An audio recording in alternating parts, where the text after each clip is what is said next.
Why did you go to that island? Probably.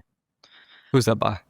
That's by Yay. That's got the most like cultural relevance right now. I mean, so many people in the mainstream, um, so many politicians have been like looped in with this stuff, where it's almost jester like to even call it out because it just seems like all these like Epstein files, like literally proof came out and just like it doesn't even go anywhere. It doesn't even matter.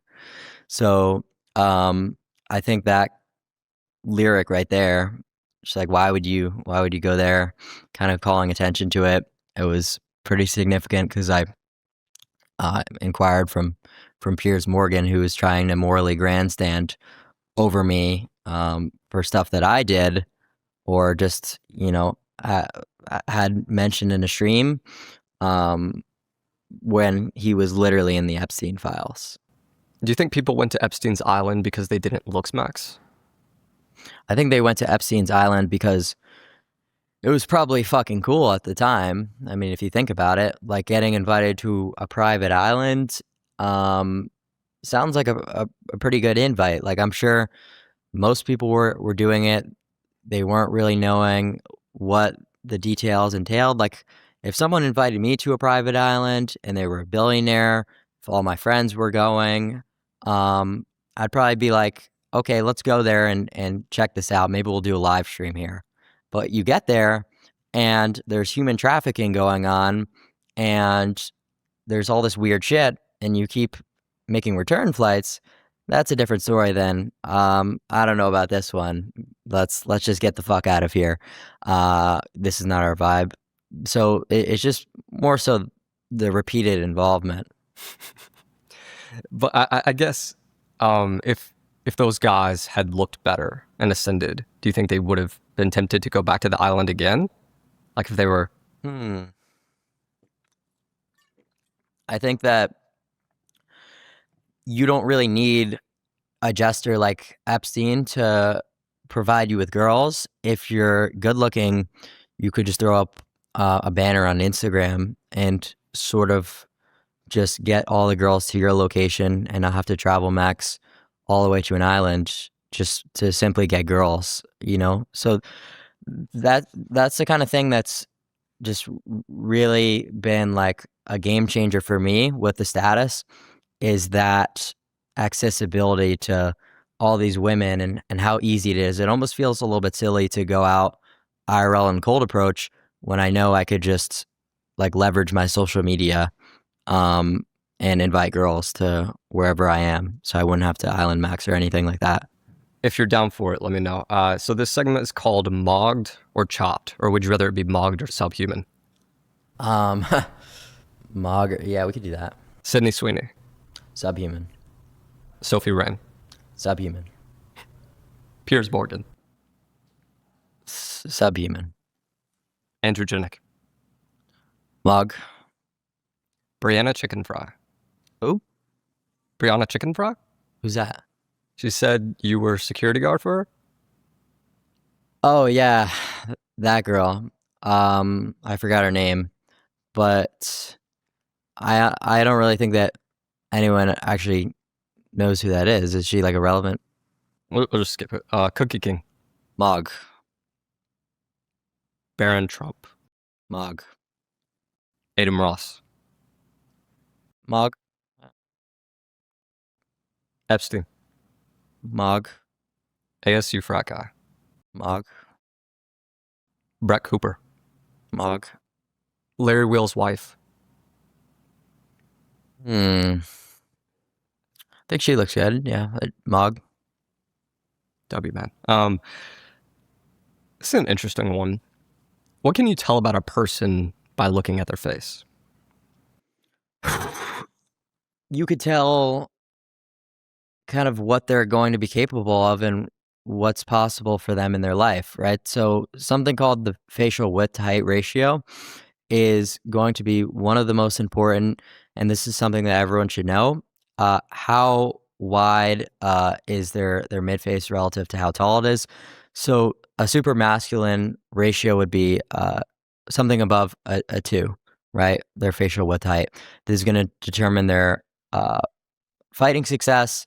This is going to determine their leadership capabilities, and this is true during presidential elections.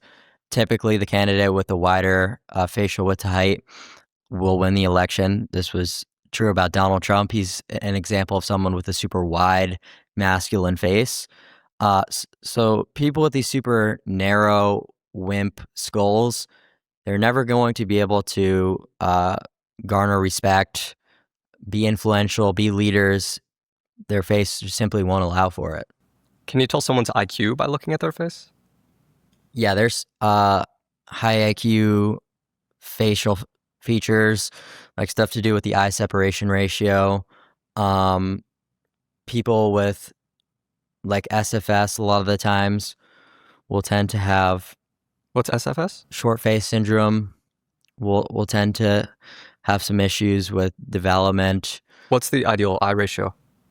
Around like a 0.46 So is that to like 0.48, something like that. so they look closer together, wider apart? What would you say? It'd just be like a normal, Normal. Yeah, that Yeah. makes sense. Anything else?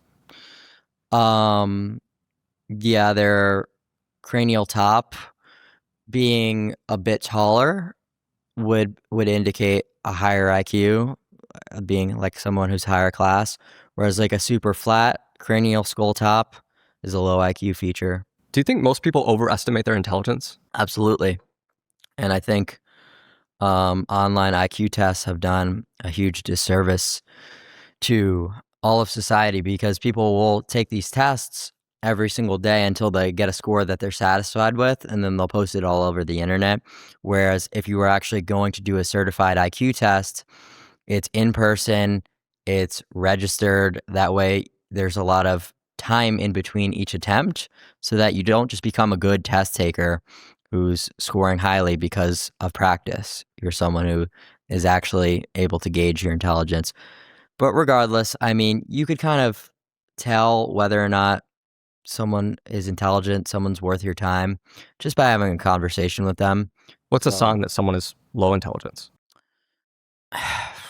their speaking abilities, what they're prioritizing, the topics of conversation.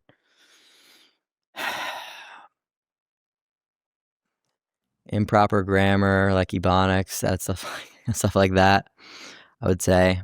You would never reveal your IQ online? No. No. Assuming you're above average IQ, would you rather be your current IQ level and 5'6", or have average IQ and be 6'6"?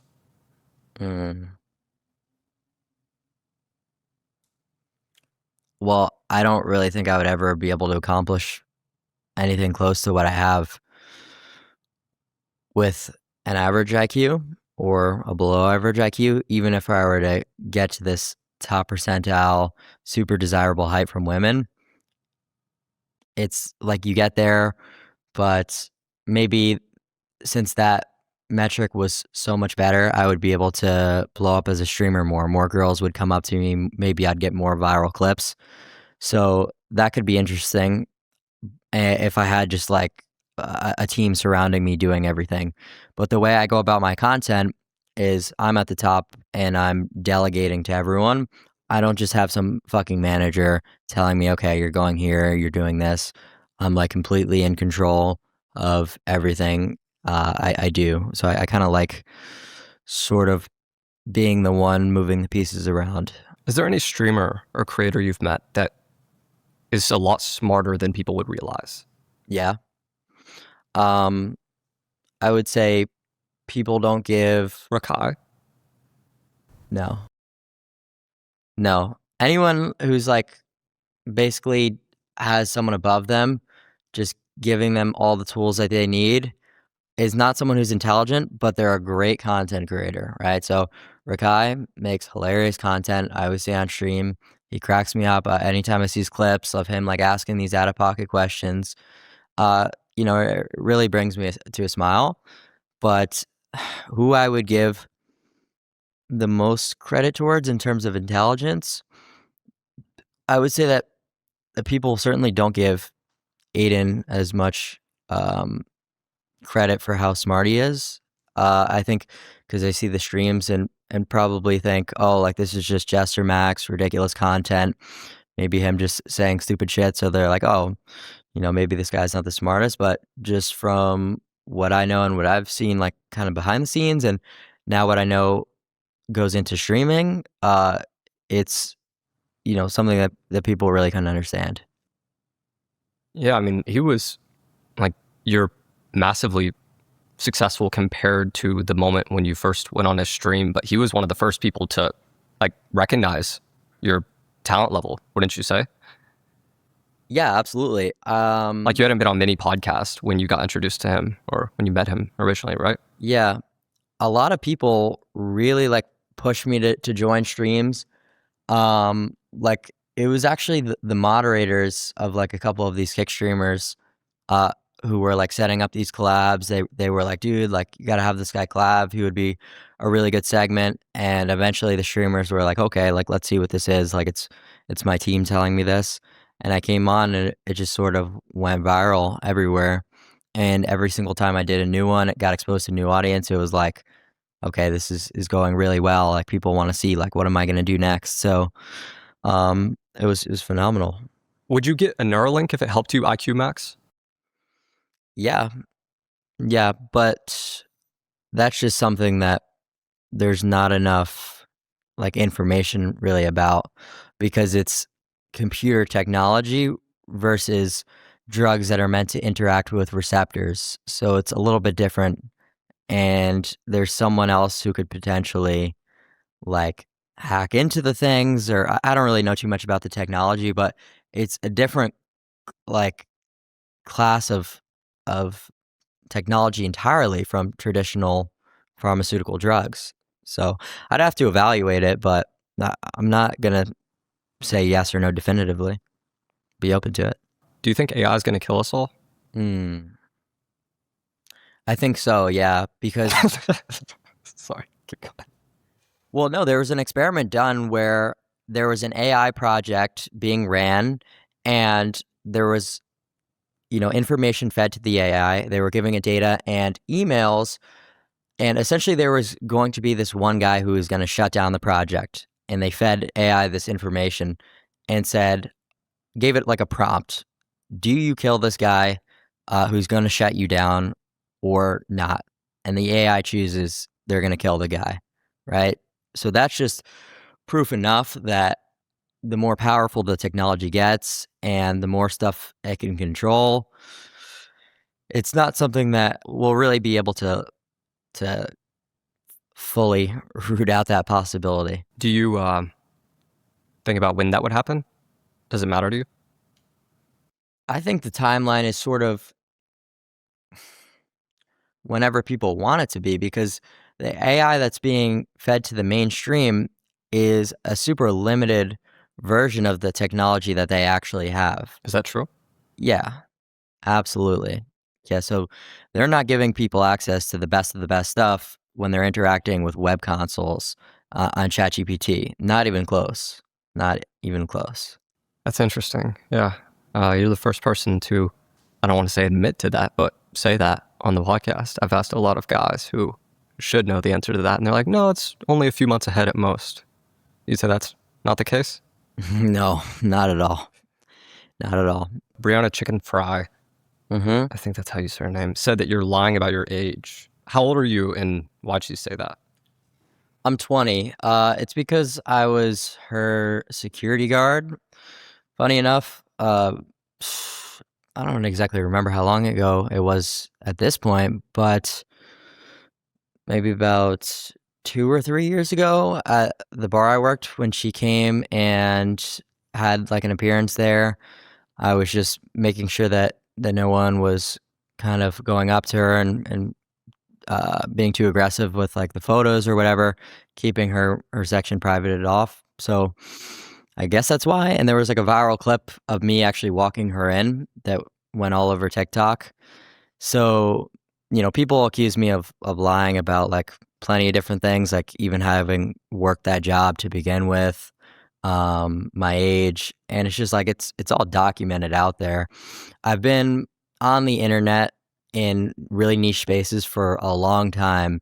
So there's like a very well documented timeline if you look for it for everything and anything I've kind of done. I've always been like very public about all of it. It's just it didn't have so much attention until recently. Did you ever work security for anyone else that was relevant? No, No. no. What's the craziest thing that happened at the Squire? Craziest thing that's happened was probably there was this one incident where a bachelorette party came in, or I'm not sure the party that it was. Maybe it was a wedding party because the wife was wearing the wedding dress, and there was something went wrong in the lady's bathroom. So one of the bouncers went, whether it was to clean up throw up or whatever, and saw the bride in her dress blowing a random guy in the wedding dress. So that was. And this was at the bar you worked security at when you were 16? I worked there in different contexts even before that. So like I was working there during the day as like, you know, a food runner, whatever. But this would have been, I believe, like 2023 or whatever. But yeah, that was one of the craziest things. Did you ever hear what else happened there? Like, did the husband find out about it? No, that was not something that really any updates came in on. If you could go back to when you were 14, would you have done anything differently? Oh yeah, no, I would do plenty of things differently. I mean, my science was right for the most part, but there were certainly things I could have done better. So maybe like starting some of the things like HGH a little bit sooner, because I started with tests and I started with using aromatase inhibitors to height max, but I could have thrown in the HGH, but I just simply didn't have the money for it when I first started off with pharmacology and doing cycling. So you would have done more stuff. Yeah, more stuff and different stuff. Your high school yearbook quote was, "A person who never made a mistake never tried anything new." Mm-hmm. Do you believe there's no such thing as a mistake if you're still experimenting with all this? Yeah, I don't really think that there's ever really mistakes. I don't like that word at all. I think there's just experiences and then evaluating ROI to decisions after the fact. So I've done things like, you know, whether it be PDO threads or maybe a certain drug that really didn't give me the results or simply went wrong, I guess you could say, that I realized after the fact, I'm like, okay, this isn't good. This isn't worth it. I'm not going to do this anymore. So I guess you could classify that in the mainstream definition as a mistake, but it's like now I know about this and I know my personal anecdote and I could make recommendations accordingly. So I'm glad that I did them. What are PDO threads? Have you talked about this? Yeah, they're these collagen,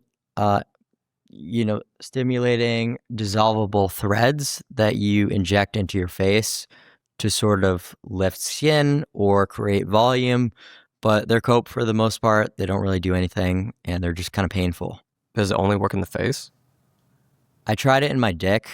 So this was one of the most painful things I ever attempted. And there was a thread that I made about this back in the day. So people can look into this for the timeline. I took these dissolvable collagen threads and they're connected to a needle. And basically how it works is you stick the needle into the location that you want the thread to be, and then you pull it out and the thread stays in there.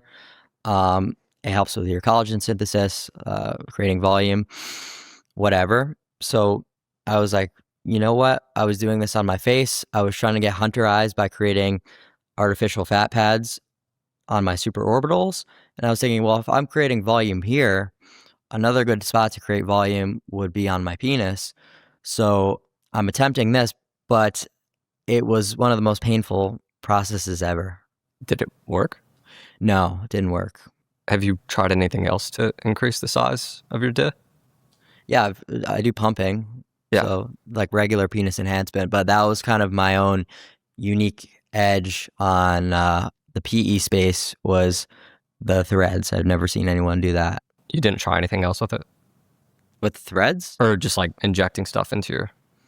I injected fat dissolvers into my mons pubis, so that's the fat pad above your penis, and the idea behind that is your non-bone press length is a little bit more than your bone press length, and that's because of the fat pad there. So if we can atrophy the fat pad, we're going to be able to see a lot more of our dick. So if you just inject the fat dissolvers into your mons pubis, it's definitely worth the time. So that's effective. Yes.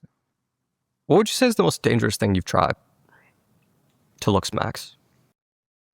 The most dangerous thing is probably some of the cycles that I ran back in the day, just in conjunction with stimulant usage, because you have the increase in blood pressure from using testosterone at high doses, and then you're doing things that cause vasoconstriction and block your sodium channels in your heart, like coke, whatever. That's something that could kill you easily. So that's probably the most dangerous thing. Take me back to 14-year-old Braden Peters, before you did steroids, before you tried stimulants, before you hit your face with a hammer. What did your mental state feel like as opposed to now? Do you feel happier? Did you feel less logical then?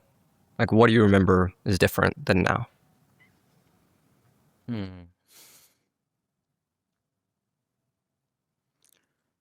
I think I've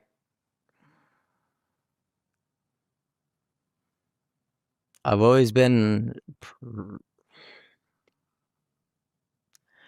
pretty similar with like my mental state and kind of like how I would fit into the world, but I would say I had probably like a little bit more life to me, and I would do like more um like normal activities, interact with people in like a more normal way, and it was harder to realize that I didn't fit in necessarily. So but that was probably the biggest change, was just like learning a little bit about my environment and understanding the world more. Kind of was like a pretty brutal black pill. Do you remember a moment specifically that things started changing? Like when you realized that you were a little different? It wasn't like a singular date or singular event that was something that was like, okay, it's a little bit harder for me to fit in. I have different brain chemistry than normal people. It was just something I kind of picked up on, maybe being a little bit socially awkward, saying things that might not have been the best contextually, or just not understanding like social cues. So these were all truths I kind of like had to figure out over many years. Is there any part of yourself that you miss? Certainly the ignorance to all of the hard things in life, and just having like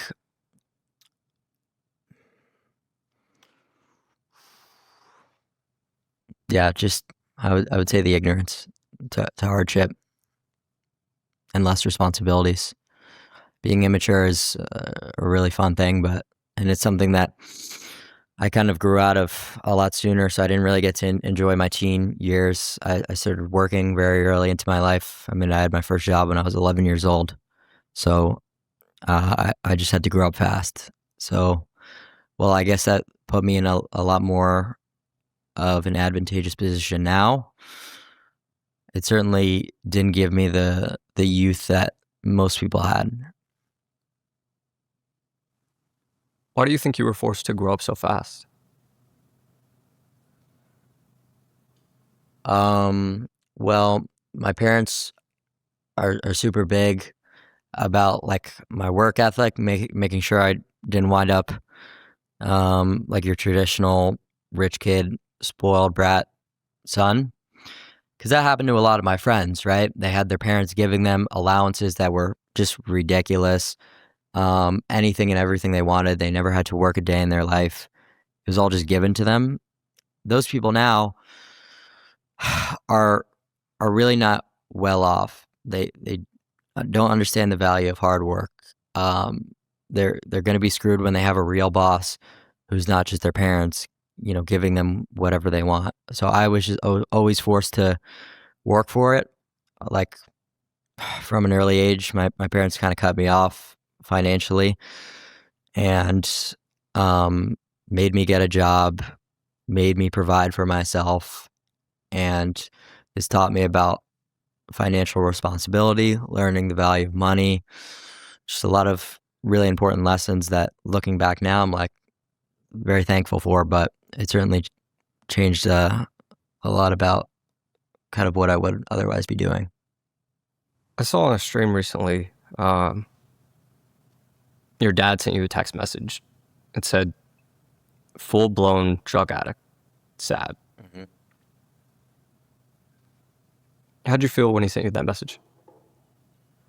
Well, that's a sad one because it's like you don't want to upset your parents, but it's just like I talked about. For me to do these IRL streams, it's very difficult for me to talk and interact with people when I'm sober, and I'm less entertaining. I'm just not operating at my full potential. So it is hard, and I don't like that I have to do it, and I'm trying to kind of taper away from that. Like as I've been doing more and more streams, I'm getting more experience. I've been doing less and less, and eventually the goal is to be able to stream without any stimulants, without anything blocking neurotransmitters, just any drugs really. But I'm just not there yet, and I wish I was.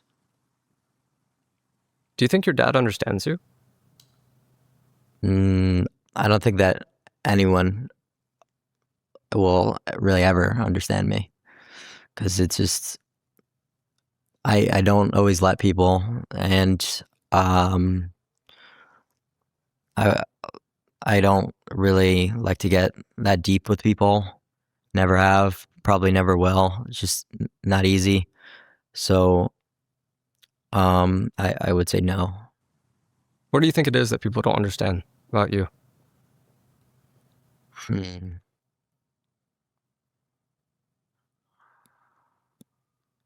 Just the way that I see the world, and let's see. What would they have to experience to be on the same page with you?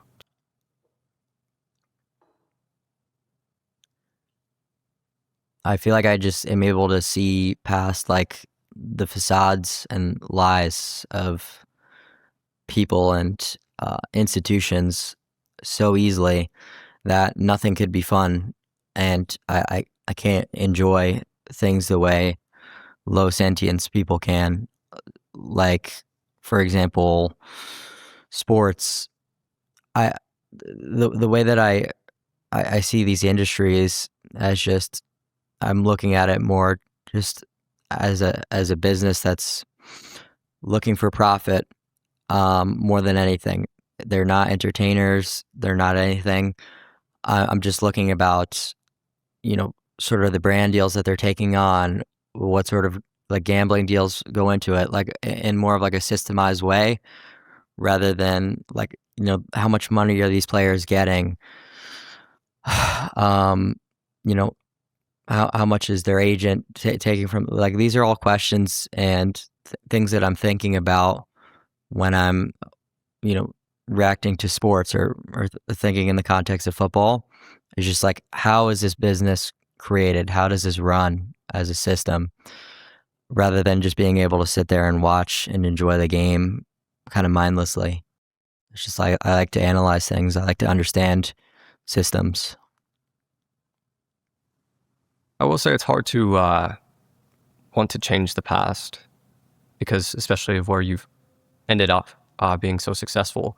And it seems to me that your parents were a bit strict on you. They still are a little hard on you to want to make sure you're on the right path. But when you think about your kids, like, what would you say is the number one lesson you want to teach your kids? I wouldn't necessarily say that I'm mature enough to answer that question right now. And I know that makes people say, well, you're influencing a bunch of kids. Like, how could you not want to answer that yet? I think I'm very particular about the things that I speak on with authority, and the rest I make very clear that it's ironic and it's not something to be taken serious. So the importance of self-improvement would probably be one of the bigger ones that I'd advocate for. And, building a strong character, just doing hard things is one of the most important things for your personal development and who you are as a man. Do you think upbringing is more important? Or like, if you wanted to make sure your kids were successful, would you focus on wife maxing or how you raise them? Well, a dual parent household is one of the most important things, but it certainly is how they're raised, right? And what you give to them as a parent, the experiences that you put them through, being honest with your kid. Like a lot of parents, no matter what, will side with their kid when they've done wrong. So way too much positive reinforcement is something that could certainly be a problem. It's good in a lot of contexts, but if every single time you fuck up, your parents are there, uh, you know, to rescue you from the consequences of your action, you're never going to learn and grow as a person. So making sure that that's something that's really dialed in, and my kid knowing that, actions have consequences. You're responsible for what you choose to do, and I'm not just going to bail you out every time, would certainly be the route that I would want to go in raising my kids. From what I know about you, whenever you got in trouble or messed up, your parents would kind of send you to live with your grandma for a little bit. What'd you call her? Did you just call her grandma? Yep. What's one thing your grandma taught you? I wouldn't really say that my grandma was hugely influential over my character. I don't really think that we got into anything that I could kind of speak on like this. Are you guys close? Yeah, we're very close, but it's not like. What did she give you, I guess? Like what, like was she a person you trust a lot? Like was there something there that? Yeah, but when I was up in Cape Cod with my grandma, a lot of the times I was just working the whole day. I would be awake and at work before she got up. I would be getting home from working bar shifts after she was asleep. So there'd be some times where I was sleeping and living at my house every day that I wouldn't see her for a week, right? Because I was like working 105 hours or whatever. So like that's kind of how it was when I was there. But there was never any bad interactions, but we'd mostly just see each other like in passing in the mornings and stuff like that. And I'd kind of be on my own. Is your grandma pretty supportive of you? Like, is there any family member that actually supported you through all this? No. Really? Yeah, no, my parents really don't like most of what I do. They just realize that I know how to make money from it. I know how to leverage it into success and kind of set myself up. But the content that I put out, the things that I do, not a fan of. Has there been a friend or family member that you've lost a relationship with since going viral?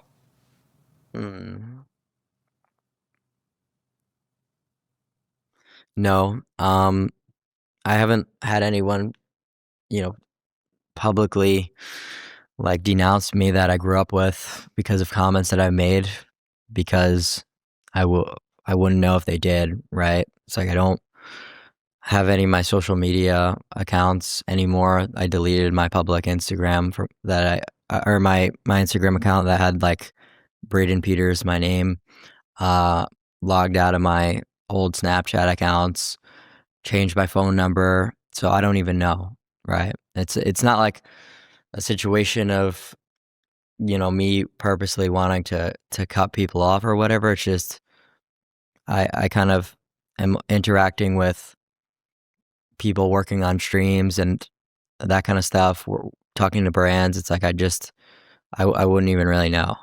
And I moved along far away, so everyone's in different spots in their life.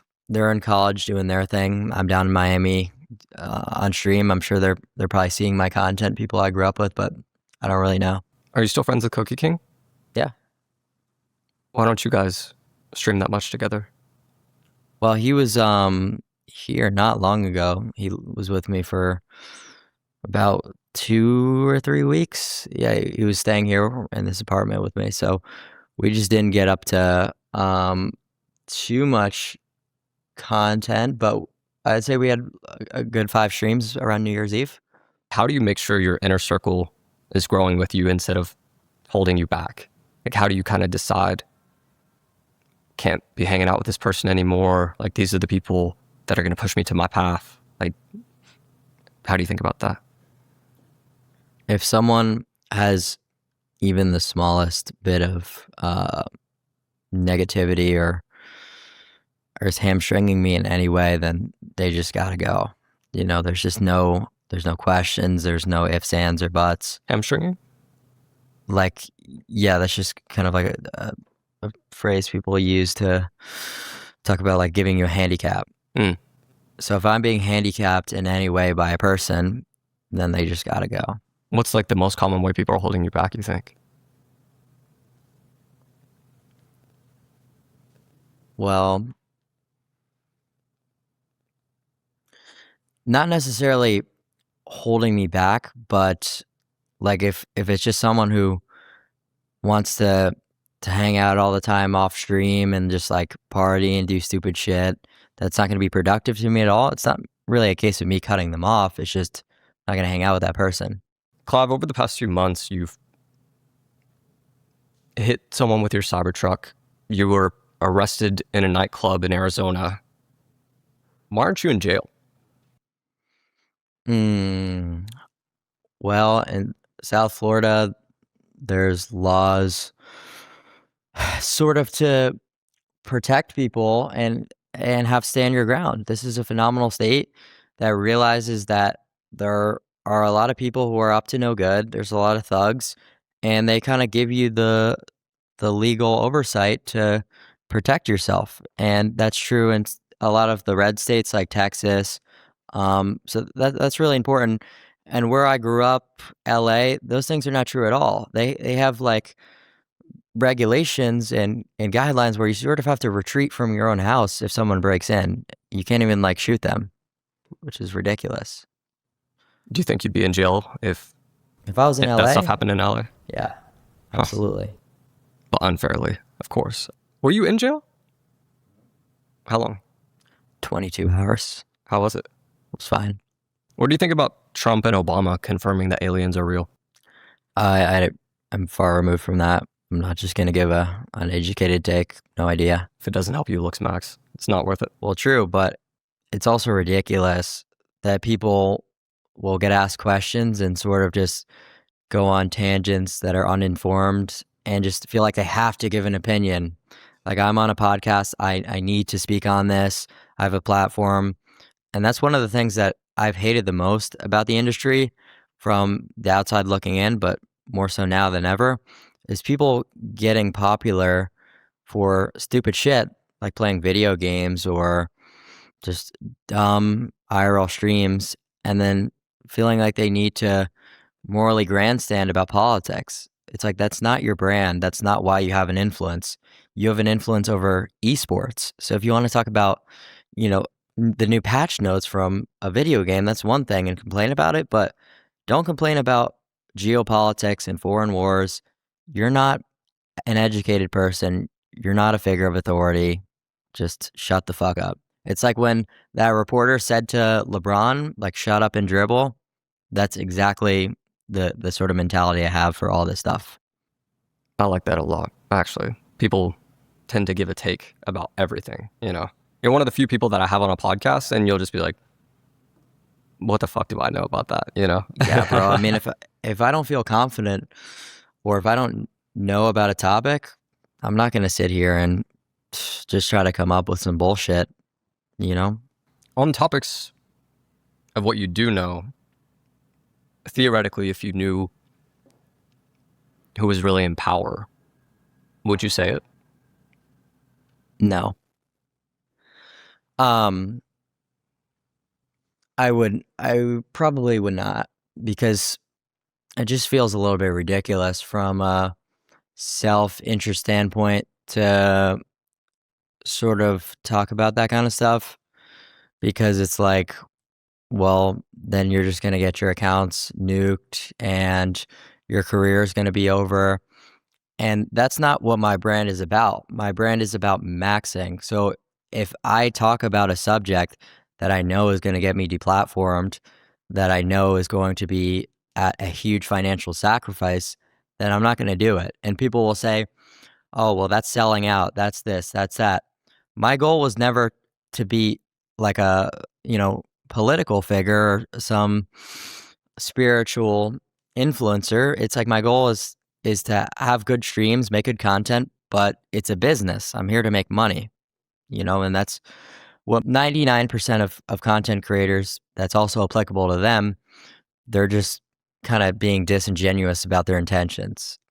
It's like I wouldn't be waking up every single day, coming down here and brainstorming, doing work, trying to plan out different content, go on stream for hours on end for free. You know what I mean? And that's kind of where you're gonna box yourself into if you start talking about these things. It's exactly what happened with the COVID vaccination. So even if I had that opinion on the COVID vaccination that I'm saying now that it's safe, I wouldn't say that if you were interviewing me in 2020. I wouldn't. I know the rules. I just don't want to get deplatformed, Do you think religion is cope? No, I think it's just going to differ person to person. I think from a societal perspective, religion would be one of the most beneficial things because it would influence monogamy. It would promote, a lot of really good things. It would be anti-degeneracy and, you know, also be in favor of like dual family households and all these things that are great for society to function, but it's just unlikely to ever occur. And from a personal standpoint, if you were to become a Christian and follow that 100%, that would benefit you in your life and how moral of a person you are. But unless everyone does it, it's eh, not going to give you the results that we need it to. That's really interesting. Do you think like being religious is optimal for success, looking better, money, status? I don't. I really don't. And I hate to say it, but there's things that I have to do every day that are sins and things that go against the teachings of Christ, but they are just sort of things that I need to do to do some of my content, you know?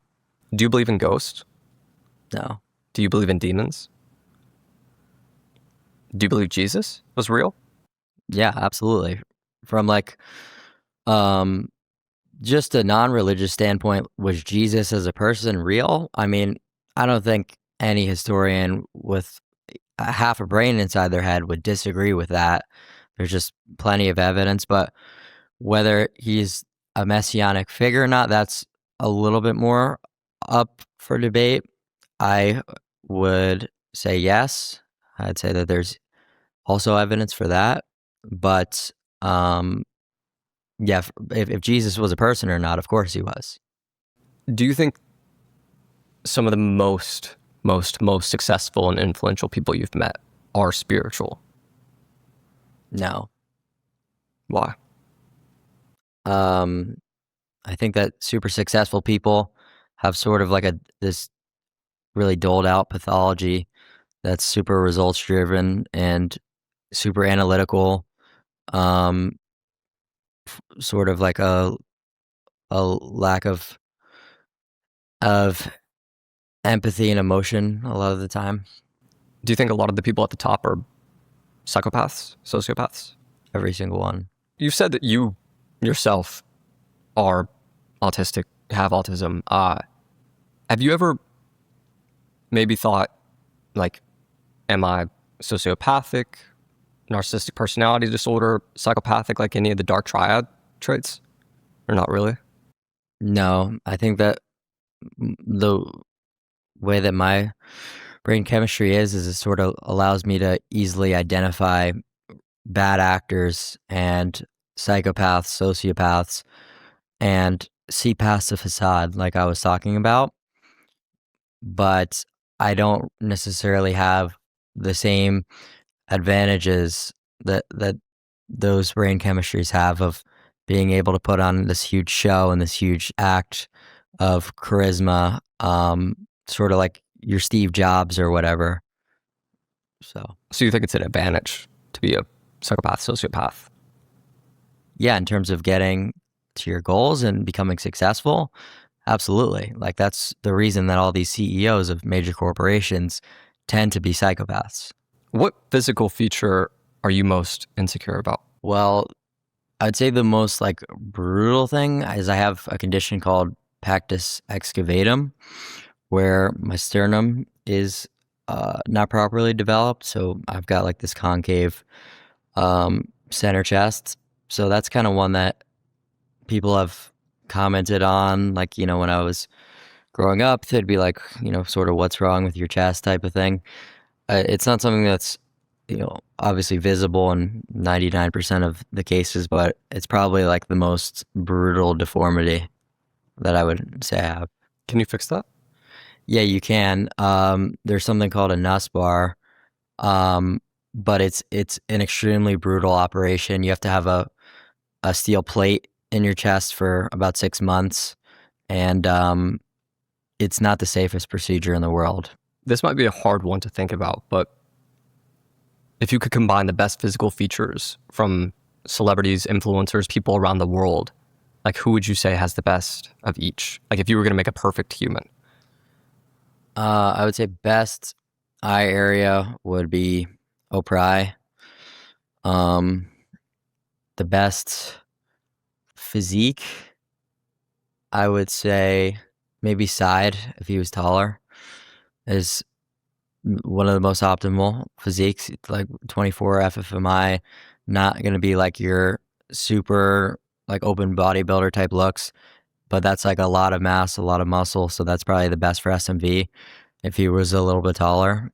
Height, I don't know, just anyone who's a little bit taller. Doesn't have to be a specific example. But like 6'6", ideally. Yeah. Jaw would probably be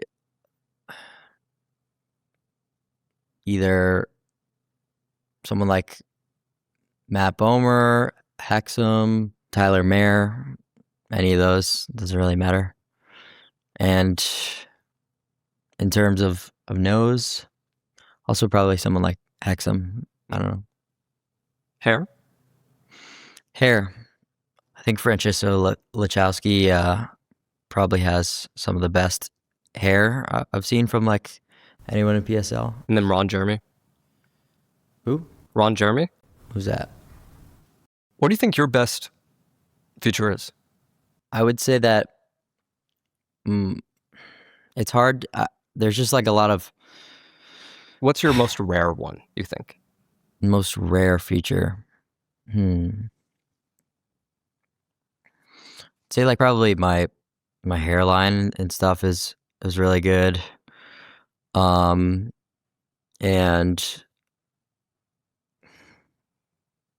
maybe like my facial width. What's the hardest, like, of all those people you just listed, like, who do you think has like the rarest thing? Is it the perfect physique? Is it the perfect eye area? Like, what do you see? Probably the perfect eye area. Really? Mm-hmm. After all the pharmaceuticals, the fame, the money, do you feel happier now than when you were 14 And I know happiness doesn't really concern you, but what would you say is the most important way your life is better since you were 14? Honestly, I don't think I really even know what that word means or have any way to define it in a personal context of what happiness is or like what that feels like. I would just say that um, my quality of life has just generally improved in every way. What would you say is like the biggest difference, though? Well, the biggest difference just be like the lifestyle that I live and like having someone cook my food, like having people to clean my house. It's all very nice things. What do you think your 14-year-old self would be most surprised about if he met you now? I don't really think I would be that surprised at all. You think he'd be proud? Yeah, I would say I'm off to a good start, but I've always been sort of like a wild character that was infamous or notorious in some way, but it was just I never had this many eyes. So like I was always doing something crazy where I was being talked about throughout my town or throughout my school, whatever. So that was always there for me. So it's kind of like something I'm used to, but I'm just not used to it being an entire country or an entire, world watching essentially. So you always felt like you were going to be successful? More so about just like the the popularity on social media, I would say, or just like the attention I'm getting. In terms of like the finances, yeah, no, I probably would never expect to do this well so early on. Why did you want to be famous and influential? I didn't. You didn't? No, You just thought it would happen? it just kind of happened. I didn't really like lay out some goal or come up with a master plan on okay, I'm gonna do this and I'm gonna do that. Just kind of all fell into place, and I didn't have to come up with a character or put on an act. I was just being myself, and people were putting more and more cameras on me. But that's been an evolving process for a lot longer than people realize. So I've been doing content on TikTok for ages before that, and for how small I was, there was like a lot of stuff. Like if you looked up my hashtag, there were so many people like making edits of me, and I had like 50,000 followers on TikTok or whatever. And it was almost comparable to the amount of like fan accounts that someone with millions of followers would have. So, um, like getting more and more attention was just something that was super organic. I didn't really have to try for it. What's the dark side of fame that most influencers don't talk about? Hmm. There's there's no way to be at the top and be super successful and still uh, do things that you enjoy, have fun, take days off, go party and do shit like that. There's a lot of sacrifices you have to make where I haven't really done any of that. I wouldn't be able to hang out with people off camera. It's just like always, always streaming, always working, always doing something. So that's kind of how it is, but I like that better. And, being super well set up by the time I'm 30 than, fucking around and doing stupid shit right now. I know a lot of people have asked you, like, where do you see yourself in 5 years? Like, what's the thing you're building? And you kind of just say you take it one day at a time. But, like, 5 years from now, what do you hope isn't the case? Like, what do you hope doesn't happen? I hope that